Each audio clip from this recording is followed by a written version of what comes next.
سرهلدان سوری داخوازن حکومت سوریا و روسیا به درکفتن روشالات باجر حلب رد کرن و اوه اگرا سرکی بو روسیا و چین برنویسا بریارکان نتوین اگرت یا آگربستک و 7 روژان لحلب ویتو بکن. بالیوز فدراسیون روسی لنتوین یگرتی پشراز دکت که ولاتوی به بریارکا وها قایل نابد. Как мы знаем, такие передышки وکم دزانن راگرتنا شر و بو بهسکرنا سرهلدایان به بکار آنین بو برهبکرنا چکان و قایم کرنا بنگه هنوان گو اوه و آزارین سویلان زیده تر بکه و فدراسیون روسی پشتوانیا بریارکه وها ناکد. یکم رشنویسا بریارا هفبش یا مصر و اسپانیا و نیوزیلندا داخواز آگربستا 10 روژان دکر لیبو به دست خستنا پشتوانیا روسیا داخواز 7 روژا کرن لیدگل هنده چین و روسیا دجراوستان. ولاتن یگرتیان امریکا دبیجان رد کرنا بریاره رد کرنا گهاندنا آلیکاریانه بو سویلن حلبه.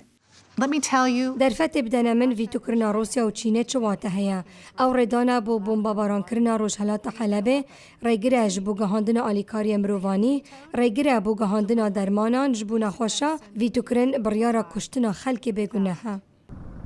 روسیا اواری کریه لگهاندن آلیکاریان مروانی نتوین ایگرتی بود دورین لجر ده صلاتا سرهدایان دکت بتنی آلیکاریان دگهینت دورین لجر ده صلاتا حکومت و دست به درباز کرنا سفیلان بود دورین شنو کنترول کرین دکن که دوی بتاخن کردان را درباز ببه. اوه بعرکه جه اپراسیونه که حکومت سوریا و حوال بندنوی دبیجن لچندین هفتین بید و توای حلبه کنترول بکن. لی امریکا دبیجت کفتنا حلبه دماهی بشاری ناینت. Even if Aleppo were to fall. حتی که حلب کویجی داویل ویشری ناید و داوید و روسیا اسد و ایران و چنده تی بگهن.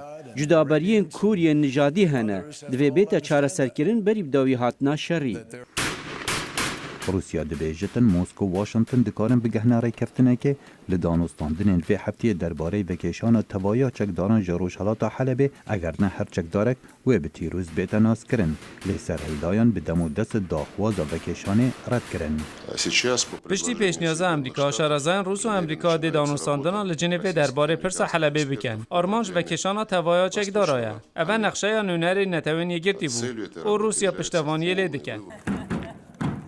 هرج دست پیکرنا هیرشا حکومت سوریا و حوالبند نوی بسر روش حالات حلبه لناوند مها بوری رخستین چافدریین ماف مرووا دبیجن پتر جه 288 سویل هاتنه کشتن و بصدان هزاران کسین دی دور پیچ کرنه واحیه دمشق و موسکو لپاشا روژی رپری تاوان شری ببه.